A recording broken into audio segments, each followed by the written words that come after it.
कहानी की शुरुआत में हम मॉरिस नाम के एक शातिर चोर को देखते हैं जिसे बैंक से चोरी के केस में पुलिस ने पकड़कर उम्र भर की कैद के लिए दुनिया की सबसे सिक्योर जेल अल्काट्राज में कैद करने के लिए ले जा रहे होते हैं। अल्काट्राज एक ऐसी जेल है जिसे समंदर के बीच एक छोटे से आइलैंड पर बनाया गया है, यानी अगर कोई कैदी जेल तोड़कर बाहर भी आता है तब भी वो भाग नहीं सकता क्योंकि आगे उसका रास्ता पानी रोक लेता है। इसीलिए उस जेल को दुनिया का सबसे सिक्योर जेल का दर्जा हासिल था। यहाँ सिर्फ दुनिया के टॉप क्रिमिनल्स को ही रखा जाता था, लेकिन जल्द ही इस जेल का रुतबा मिट्टी में मिलने वाला था क्योंकि अब इस जेल में एंट्री हो चुकी थी फ्रैंक मॉरिस नाम के एक शातिर चोर की, जो पहले भी कई बार जेल तोड़कर भाग चुका है। लेकिन इस बार मॉरिस थोड़ा घबरा गया क्योंकि ये जेल बहुत ही ज्यादा सिक्योर थी। मगर मॉरिस को यहाँ अपनी पूरी जिंदगी बिल्कुल भी नहीं बितानी थी। वो जल्द से जल्द इस जेल से भागना चाहता था। जेल में एंट्री होते ही मॉरिस भाग जाने का सोचने लगा। मॉरिस को सर से पांव तक फुल चेकिंग करने के बाद एक सेल में लॉक किया जाता है। एक गार्ड आकर मॉरिस से कहता है वेलकम टू अल्काट्राज, और यहाँ से शुरू होती है असली कहानी।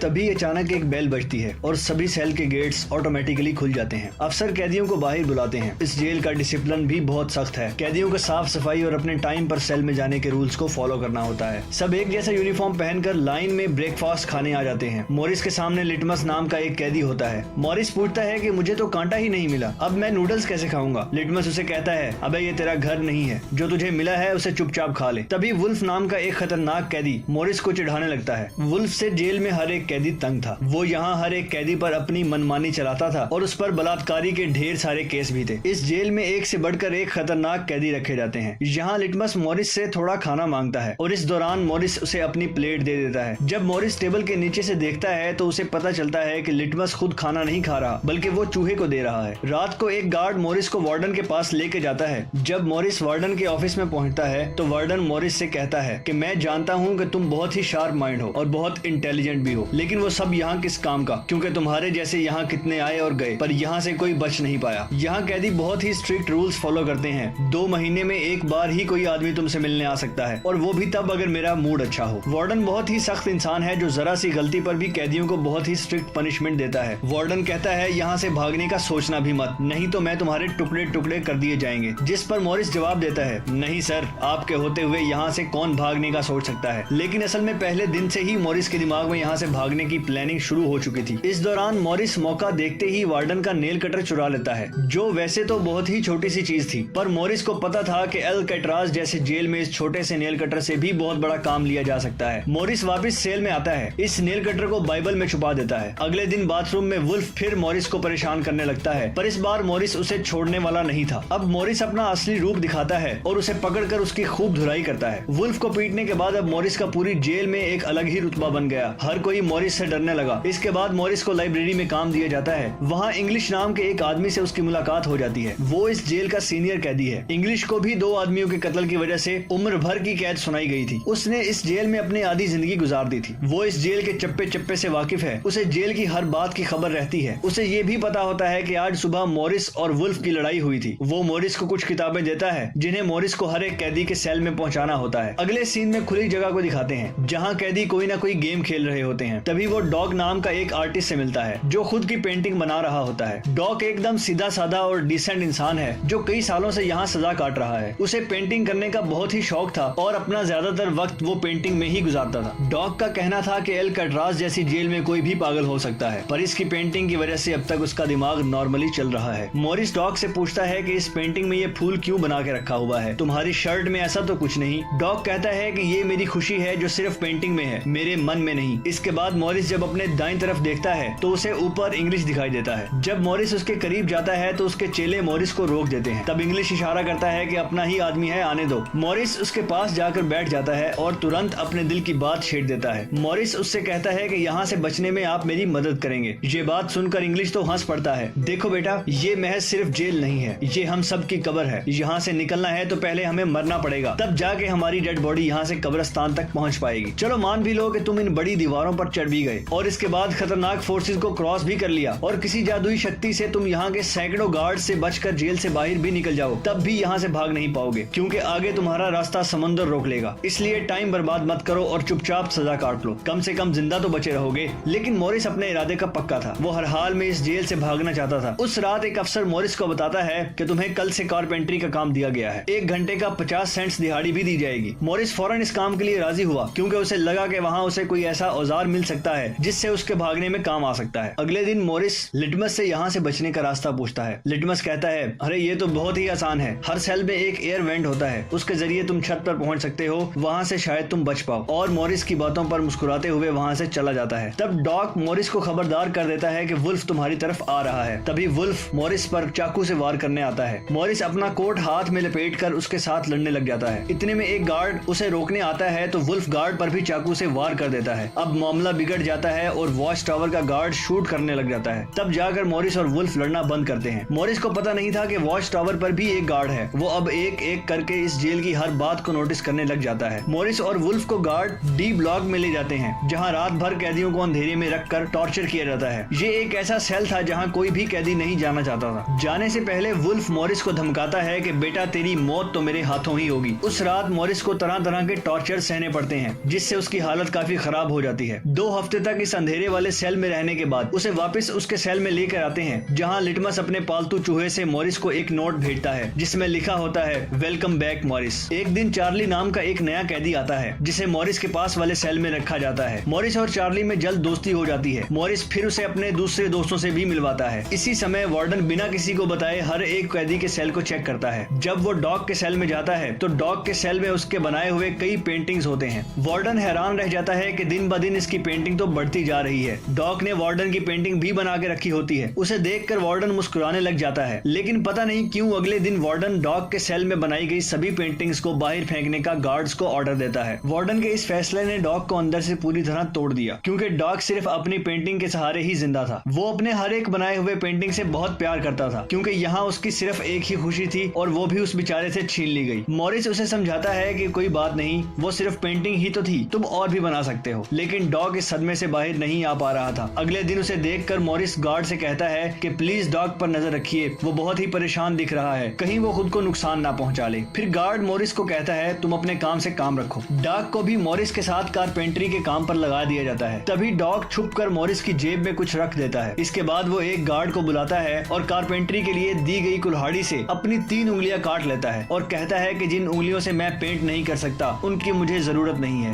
ये कहकर वो चिल्लाने लगता है। तब गार्ड उसे पकड़कर ले जाते हैं। मॉरिस देखता है कि डॉग ने इसके कोट में वही फूल रख दिया था जिससे उसने अपनी पेंटिंग बनाई थी। शायद वो मॉरिस को बताना चाहता था कि उन लोगों ने मेरी खुशी मुझसे छीन ली। मॉरिस डॉग की कटी हुई उंगलियां उठाकर एक डब्बे में डालता है और गार्ड को देखकर कहता है कि जाओ अपने वार्डन को दे दो, वो उसे देखकर बहुत खुश होगा। अगले दिन मॉरिस अपने सेल में बैठा होता है, तभी वो देखता है कि एक कॉकरोच एयर वेंट के अंदर जा रहा है, जिससे उसे अंदाजा हो जाता है कि यहाँ से बाहर जाने का कोई ना कोई रास्ता तो जरूर होगा। इतने में इंग्लिश आकर बताता है कि डॉग ने खुद की उंगलियां इसलिए काटी क्योंकि उसे पेंटिंग करने की परमिशन रद्द कर दी गई थी, इसलिए उससे तंग होकर अपनी उंगलियां काट ली। ये जानकर मॉरिस को बहुत गुस्सा आता है। अगले दिन डाइनिंग हॉल में वार्डन मॉरिस से पूछता है कि तुम इस डॉग को इतना सपोर्ट क्यों करते हो। वो कहता है ऐसा कुछ नहीं है। ये कहकर मॉरिस वापस अपने टेबल पर जा बैठता है। वहाँ उसकी मुलाकात 2 भाइयों जॉन और क्लेरेंस से होती है, पर मॉरिस उनसे ऐसे बात करता है जैसे वो उन्हें पहले से जानता हो। जॉन और क्लेरेंस दरअसल ये दोनों किसी और जेल में मॉरिस के गैंग में थे। जॉन को अब जेल से भागने का काम आसान लगने लगा, क्योंकि ये दोनों भाई मॉरिस की तरह शार्प माइंड थे और अब ये तीनों जेल से भागने की प्लानिंग करने लगे। दोपहर को चार्ली की गर्लफ्रेंड उससे मिलने आती है। दूसरी तरफ इंग्लिश की बेटी उससे मिलने आई होती है। इंग्लिश अपनी बेटी को देखते ही उसकी आंखों में आंसू आ जाते हैं, क्योंकि उसकी बेटी उसकी गैर मौजूदगी में काफी बड़ी हो चुकी थी और इंग्लिश को अपनी बेटी का बचपन ना देख पाने का बहुत अफसोस था। दूसरी तरफ चार्ली को उसकी वाइफ बताती है कि तुम्हारी माँ बहुत बीमार है और डॉक्टर कहते हैं कि वो 1-2 महीनों से ज्यादा नहीं बच पाएंगी। ये बात सुनकर अब चार्ली भी अल्काट्राज से भागने का सोचने लगता है और इतने में गार्ड आकर कहता है कि बात करने का समय खत्म हो चुका है। अब चार्ली बहुत परेशान होता है। वो उस रात मॉरिस से कहता है कि अगर तुम यहाँ से भागने का प्लान बनाओ तो मुझे भी शामिल कर लेना। अगले दिन मॉरिस, चार्ली, जॉन और क्लेरेंस की मीटिंग होती है। तब मॉरिस उन्हें बताता है कि हर सेल का एयर वेंट ऊपर छत पर खुलता है और दूसरी बात ये कि जगह खारे पानी से भरे समंदर के बीच है, जिसकी वजह से दीवारें कमजोर हो गई हैं। मेरे पास एक नेल कटर है और मैंने खुदाई पहले से शुरू भी कर दी है। अगर मैं थोड़ा थोड़ा करके खोदूं और एक छोटा सा टनल बनाकर छत पर पहुंच जाऊं तो इस जगह की जांच करने के बाद पता चल जाएगा कि यहाँ से कैसे भागा जा सकता है। जॉन पूछता है कि रात को अगर गार्ड्स को पता चल गया कि तुम अपने सेल में नहीं हो तो उन्हें शक नहीं होगा क्या। तभी क्लेरेंस बताता है कि इस मसले का हल मेरे पास है। वो कहता है कि यहाँ मेरे पहचान का एक बार्बर है जो कैदियों के बाल काटता है। वो हमें बाल सप्लाई कर सकता है और उसे यूज करके हम एक डमी हेड बनाकर उसे बेड पर लिटा देंगे, जिसके बाद अगर हम दीवार की सुरंग से निकलकर ऊपर छत पर भी होंगे तब गार्ड्स को शक नहीं होगा, क्योंकि हमारे हमारे सेल के बेड पर नकली सर रखे होंगे, पर बात अभी भी वहीं अटकी होती है कि जेल से तो निकल जाएंगे, लेकिन समंदर का पानी कैसे पार करेंगे। मॉरिस जॉन से कहता है, देखो इसमें मुझे तुम्हारी मदद की जरूरत पड़ेगी। तुम तो क्लोजिंग डिपार्टमेंट में काम करते हो, वहाँ तुम्हें उन पुलिस अफसरों के लिए बनाए गए रेन कोट्स मिल जाएंगे, तो तुम कुछ रेन कोट्स चुरा कर मुझे दे देना। हम इससे एक ट्यूब बोट और लाइफ जैकेट बनाकर समंदर को पार कर सकते हैं। यहाँ चार्ली कहता है, भाई मुझे भी कोई काम दो, मैं भी तुम लोगों की मदद करना चाहता हूँ। मॉरिस चार्ली से कहता है कि जब मैं वेंटिलेशन की जाली खोदूं तो तुम पहरा देना ताकि कोई गार्ड हमें देख न ले, और जब तुम खोदोगे तब मैं पहरा दूंगा। मॉरिस का प्लान सभी को पसंद आता है और उसी रात से काम शुरू कर दिया जाता है, लेकिन दीवार खोदने के लिए नेल कटर बहुत छोटा था, जिसे चलाने में मॉरिस को बहुत जोर लगाना पड़ता और मॉरिस को दीवार खोदने में काफी मुश्किल हो रही थी। इसके हाथ में कई चोटें भी आईं, लेकिन वो धीरे धीरे इस होल को खोदने लगता है। अगले दिन वो खाने के टेबल पर अपने दोस्तों से कहता है कि मुझे खुदाई के लिए एक बड़े औजार की जरूरत है। नेल कटर से दीवार खोदना बहुत मुश्किल हो रहा है। तभी मॉरिस ने अपने हाथ में चम्मच को देखते हुए इसके दिमाग में एक आइडिया आया। वो जानबूझकर चम्मच को अपने जूते पर घिसकर गंदा कर देता है। इसके बाद मॉरिस ने गार्ड को बुलाया और कहा कि ये चम्मच गंदा है, मुझे दूसरा चम्मच दो। बाकी लोगों ने भी गार्ड से उनका चम्मच बदलने की दरख्वास्त की। गार्ड को इसमें कोई गड़बड़ नहीं लगी और उसने फौरन चम्मच बदलने की इजाजत दे दी, जिसके बाद वो सीधा टेबल की तरफ बढ़ता है जहाँ एक और सिक्योरिटी गार्ड सेट पर बैठा होता है। पर जैसे ही वो टेबल पर रखे हुए चम्मच बदलने लगता है तो जॉन ने वहाँ मौजूद गार्ड को बातों में उलझा दिया, जिसका फायदा उठाते हुए मॉरिस ने एक के बजाय दो चम्मच उठा लिए और एक को जेब में छुपा रखा था। जिसके बाद वो सीधा अपने सेल में चला जाता है। रात को इंग्लिश उसे बुक देने आता है तो मॉरिस पूछता है कि क्या यहाँ पर वेल्डिंग करने वाला कोई इक्विपमेंट मिलेगा। इंग्लिश समझ जाता है कि मॉरिस के सर पर अब भी जेल से भागने का भूत सवार है। वो कहता है कि मैं तुम्हें पहले भी बता चुका हूँ कि तुम्हारी कोशिश बेकार हो जाएगी, क्योंकि तुम पकड़े जाओगे और शायद अपनी जान भी गंवा दोगे। इतने सालों में मुझे कभी भागने का ख्याल नहीं आया, क्योंकि मैं जानता हूँ कि ये इम्पॉसिबल है, लेकिन तुम जिद्दी हो तो मैं क्या कर सकता हूँ, करो कोशिश। लेकिन मॉरिस को इसकी वार्निंग का कोई फर्क नहीं पड़ता। वो अगले दिन लिटमस से माचिस मांगता है और कहता है कि अगर आप मेरी मदद करेंगे तो मैं आपके चूहे को अपने हिस्से का खाना हर रोज दूंगा। लिटमस खुश होकर ये डील मान जाता है, क्योंकि लिटमस को चूहा बहुत पसंद था। उसी रात लिटमस मॉरिस को अपनी माचिस पास कराता है। मॉरिस नेल कटर के एक हैंडल को निकालता है, जिससे वो एक छोटा सा बेलचा बनाने जा रहा होता है। फिर वो चम्मच को तोड़कर नेल कटर की हैंडल से जोड़ लेता है। फिर माचिस चलाकर दोनों को अच्छी तरह से वेल्ड करके एक नुकीला औजार तैयार कर लेता है। बस फिर क्या था, वो वेंट के चारों ओर खुदाई शुरू करता है। चार्ली पहरा देता है। अगर कोई गार्ड उस तरफ आता तो वो तुरंत सीटी मारकर मॉरिस को सिग्नल देगा, पर पहरा देते देते चार्ली की आंख लग जाती है और तभी वहाँ पर एक गार्ड आता है। पर खुशकिस्मती से ऐन वक्त पर इंग्लिश ने बीच में आकर उस गार्ड का ध्यान भटकाया और दूसरी तरफ इंग्लिश की बातचीत सुनते हुए चार्ली की भी आंख खुल गई, लेकिन टेंशन में वो सीटी भी नहीं मार पाता। जिसके बाद वो कोई चीज गिरा देता है तो मॉरिस उसका इशारा समझकर वेंट को कवर करके बेड पर लेट जाता है। गार्ड पूछता है कि यहाँ कुछ जलने की स्मेल आ रही है। मॉरिस कहता है, सर आपके रहते मजाल है कि कोई स्मोक करेगा, मुझे तो कोई बू नहीं आ रही। उसके जाते ही मॉरिस वेंट के चारों तरफ कंक्रीट निकाल देता है, लेकिन वो देखता है कि वेंटिलेशन जाली के साथ पेच भी घुसे हुए हैं, जिसे काटने के लिए कोई शार्प औजार लगेगा। इस दौरान मॉरिस को जब भी बाहर जाने का मौका मिलता तब वो ग्रिल से निकली हुई सीमेंट को चुपचाप बाहर गिरा देता। अगले दिन कारपेंटर का काम करते हुए वो एक मेटल उठा लेता है जो चाकू की तरह शार्प है, लेकिन चार्ली उसे कहता है कि मेटल डिटेक्टर से बचकर तुम इसे बाहर कैसे लेके जाओगे। मॉरिस बहुत ही कॉन्फिडेंस से कहता है कि वो सब मैं देख लूंगा। जब मॉरिस बाहर जाता है तो दरवाजे पर मेटल डिटेक्टर बजने लगता है। दरअसल मॉरिस मेटल को हाथ में उठा लाया था। गार्ड पूछता है कि ये क्यों ले जा रहे हो। मॉरिस कहता है, सर वो मैंने सोचा कि कपड़े टांगने के लिए उसे यूज करूंगा। गार्ड कहता है, ज्यादा होशियार मत बनो और वो मुझे दे दो। ये कहकर गार्ड वो मेटल उसे ले लेता है और मॉरिस को पूरी तरह चेक करके जाने देता है। लेकिन अपना हीरो तो हीरो है। दरअसल उसने दो मेटल चुराए थे, एक हाथ में लाया था और दूसरा शूज में छुपा कर रखा हुआ था। इस शार्प मेटल से वो ग्रिल को काट लेता है। अब बारी आती है गार्ड्स को चकमा देने के लिए नकली सर बनाने का, जिसके लिए ये चारों अपनी जिम्मेदारी का काम करते हैं। चार्ली गार्ड से थोड़ा पेंट मंगवाता है। वो गार्ड से कहता है कि मुझे आर्ट बनाने का शौक है। गार्ड भी इनकार नहीं करता और पेंट इसको लाकर दे देता है। मॉरिस इस होल से निकाले गए कंक्रीट को पीसकर एक पाउडर बनाता है। जॉन नाई की दुकान से बाल इकट्ठा करके लाता है और क्लैरेंस लाइब्रेरी से पुरानी किताबें इकट्ठा कर लेता है। सारा सामान इकट्ठा होने के बाद मॉरिस पानी और पुराने मैगजीन का इस्तेमाल करके एक डमी सर बनाने लगता है, जिसके ऊपर पेंट और नकली बाल लगाकर बिल्कुल रियल दिखने वाला एक नकली सर तैयार कर लेता है। साथ ही साथ मॉरिस ने अपने प्लान को और मजबूत बनाने के लिए नकली कार्डबोर्ड बनाए, जिससे कोई शक नहीं कर पाएगा कि सामने की दीवार में किसी ने सुरंग बनाई है। एक रात मॉरिस ने अकेले ही ऊपर जाने का फैसला किया, जिसके लिए उसने अपनी बनाई गई नकली खोपड़ी को बेड पर रखा और उसे गर्दन तक कंबल से ढक दिया। जिसके बाद वो नकली कार्डबोर्ड लेकर सुरंग से बाहर निकल आता है। वहाँ मॉरिस पाइप्स को पकड़कर धीरे धीरे ऊपर छत पर चढ़ जाता है। दूसरी तरफ चार्ली बाहर पहरा दे रहा होता है। छत पर पहुँचने के बाद मॉरिस देखता है कि वहाँ ऊपर एक लोहे का ग्रिल है जिस तक वो कूद कर भी नहीं पहुंच पाता। इसी बीच एक गार्ड आता है और चार्ली से पूछता है कि इतनी देर तक तुम पेंट क्यों कर रहे हो और तुम्हारा दोस्त मॉरिस आज इतनी जल्दी क्यों सो गया। चार्ली कहता है कि जी सर, आज मॉरिस कारपेंटरी का काम करते हुए थक गया था, इसलिए वो जल्दी सो गया। तभी अचानक गार्ड के हाथ से उसकी लाठी नीचे गिर जाती है। उसे उठाते हुए वो देखता है कि मॉरिस के बाल बहुत अजीब दिख रहे हैं। अब चार्ली डर के मारे कांपने लगता है कि आज तो काम से गए।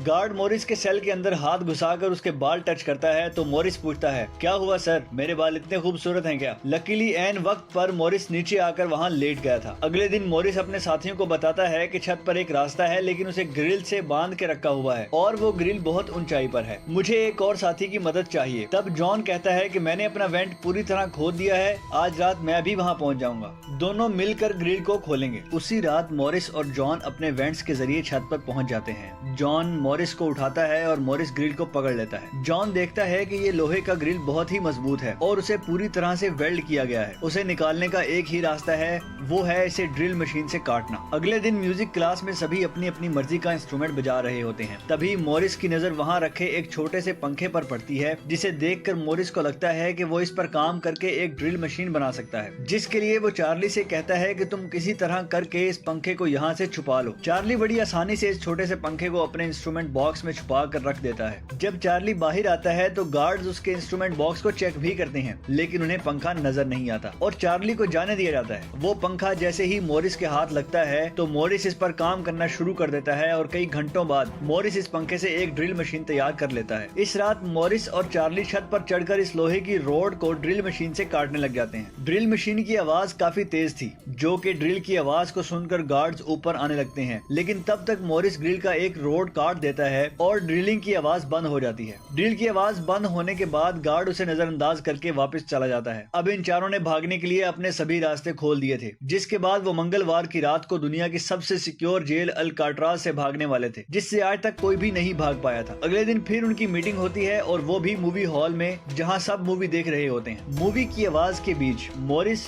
जॉन और क्लेरेंस से पूछता है कि क्या तुम्हारा वेंट तैयार हुआ है और रेनकोट्स का क्या हुआ जिससे हम ट्यूब बोर्ड्स और लाइफ जैकेट्स बनाने वाले थे। वो बताते हैं कि सब तैयार है, हमारा डमी सर भी तैयार है, बस बच निकलने की देरी है। अगली सुबह नाश्ते के दौरान मॉरिस ने डॉग के दिए हुए फूल को टेबल पर रखा। वार्डन ने जब इस फूल को देखा तो वार्डन इनकी टेबल पर आकर वहाँ रखे हुए फूल को मसल देता है। ये देखकर लिटमस को बहुत गुस्सा आता है, क्योंकि ये फूल डॉग का फेवरेट था और डॉग मर चुका था। लिटमस तो गुस्से में इस पर हमला करता है कि एक तो तुमने डॉग को मार दिया और दूसरी तरफ तुम उसकी दी गई एक छोटी सी निशानी को भी नहीं छोड़ रहे हो। लेकिन जैसे ही वो वार्डन पर हमला करता है, उसे अचानक हार्ट अटैक आ जाता है और वो नीचे गिर पड़ता है। मॉरिस को वार्डन पर बहुत गुस्सा आता है और चारों उसी रात बच निकलने का फैसला करते हैं। मॉरिस आधी रात का इंतजार कर रहा होता है ताकि गार्ड्स का पहरा जरा कमजोर हो जाए तो हम आसानी से बच निकल पाएं। तभी मॉरिस के सेल में इंग्लिश उसे कुछ बुक्स देता है तो मॉरिस कहता है कि आखिरी बार तुमसे हाथ मिलाना चाहता हूँ। इंग्लिश समझ जाता है कि मॉरिस ने यहाँ से बचने का पक्का प्लान बना लिया है। वो चुपचाप यहाँ से चला जाता है, लेकिन फिर जो होता है वो मॉरिस ने बिल्कुल भी नहीं सोचा। वार्डन अचानक उसके सेल को चेक करने आता है, जैसे वार्डन को किसी ने उसके प्लान के बारे में बता दिया हो। मॉरिस बहुत ज्यादा घबरा जाता है क्योंकि इतने महीनों की मेहनत के बाद उसकी मेहनत पर पानी फिरने वाला था। वार्डन ने मॉरिस के सेल के हर एक कोने को चेक करने का हुक्म दिया। गार्ड मॉरिस के सेल की हर एक चीज को चेक करता है, लेकिन मॉरिस कोई आम कैदी नहीं था कि उसने कोई छोटा मोटा प्लान बनाया था, बल्कि उसने एकदम साफ और परफेक्ट प्लान बनाया था, जिसे वार्डन तो क्या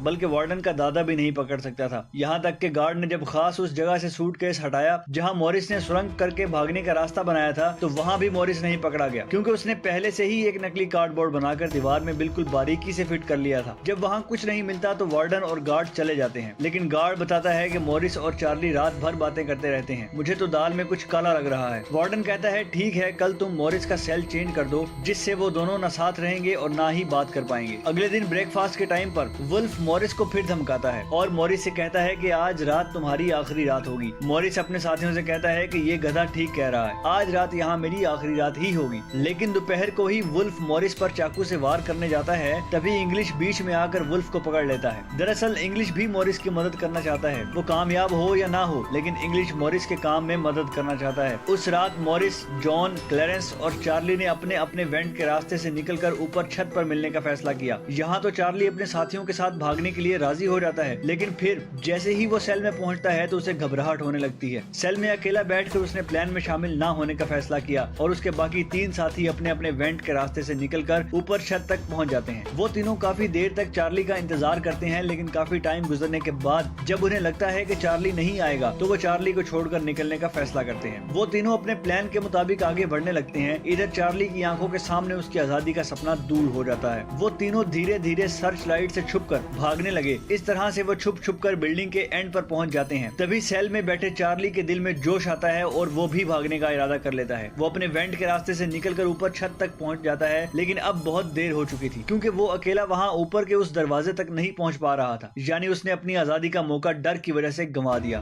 दूसरी तरफ वो तीनों छत पर पाइप से लटक कर नीचे जमीन पर आ जाते हैं और टावर में बैठे सिक्योरिटी गार्ड की नजरों से बचते हुए जेल की आखिरी दीवार तक पहुंच जाते हैं। और फिर वो तीनों बारी बारी इस फेंस की दीवार पर चढ़कर जेल से बाहर निकल आते हैं। अब वो तीनों तेजी से दौड़ते हुए समंदर के किनारे आ गए। फिर वो तीनों रेन कोट को निकालकर इसमें मुंह के जरिए हवा भरने लग जाते हैं। मुंह से भरने में उन्हें काफी टाइम लग रहा था, लेकिन इसके अलावा उनके पास कोई दूसरा रास्ता नहीं था। इसीलिए वो तीनों अपनी पूरी जान लगाकर जैसे तैसे करके रेन कोट से बनी ट्यूब बोट को आखिरकार फुला देते हैं और बोट को पानी में डाल देते हैं। इस तरह से ये तीनों अल्काट्राज के रुतबे को मिट्टी में मिलाकर भाग जाते हैं। अगली सुबह एक गार्ड हर सेल को चेक कर रहा होता है। शुरुआत में गार्ड को सब कुछ नॉर्मल दिखाई देता है, लेकिन जब वो चार्ली के पास पहुंचता है तो चार्ली अपने सेल में भूत की तरह खड़ा होता है और दिल ही दिल में खुद को ताने दे रहा होता है कि काश कल रात को थोड़ा सा हिम्मत जुटा लेता तो शायद बाकी लोगों के साथ बच निकल जाता। गार्ड पूछता है कि तुम्हारा दोस्त ये इतनी देर तक क्यों सो रहा है। ये कहकर वो मॉरिस के सेल में जाकर उसे आवाज देता है, लेकिन मॉरिस की तरफ से कोई जवाब नहीं मिलता। तो गार्ड को गुस्सा आता है और वो सेल खोलकर उसे बालों से पकड़कर उठाने की कोशिश करता है, लेकिन जब गार्ड उसे जोर से ऊपर की तरफ खींचता है तो सर नीचे से गिर जाता है। ये देखकर गार्ड के पैरों तले जमीन ही खिसक गई, क्योंकि मॉरिस अब सेल में नहीं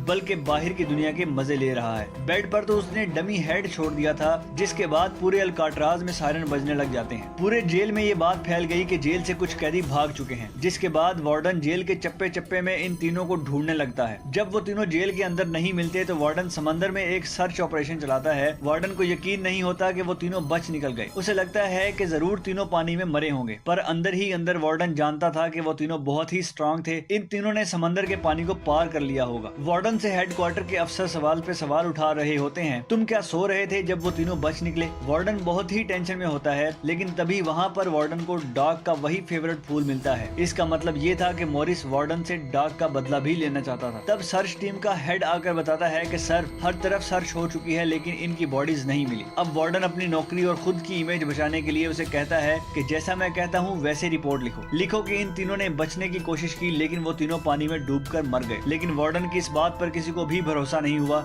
जिसके बाद मॉरिस अल्काट्राज जेल तोड़ने से पूरी दुनिया में जीनियस के नाम से मशहूर हुआ। इस घटना के 1 साल के बाद अल्काट्राज जेल को बंद कर दिया गया, क्योंकि अब इसकी कोई गारंटी नहीं थी कि यहाँ से कोई बच नहीं सकता। इस तरह से सच्ची कहानी पर बनाई गई ये फिल्म खत्म हो जाती है। अगर वीडियो अच्छी लगी हो तो हमारे चैनल को सब्सक्राइब और वीडियो को लाइक जरूर कीजिएगा।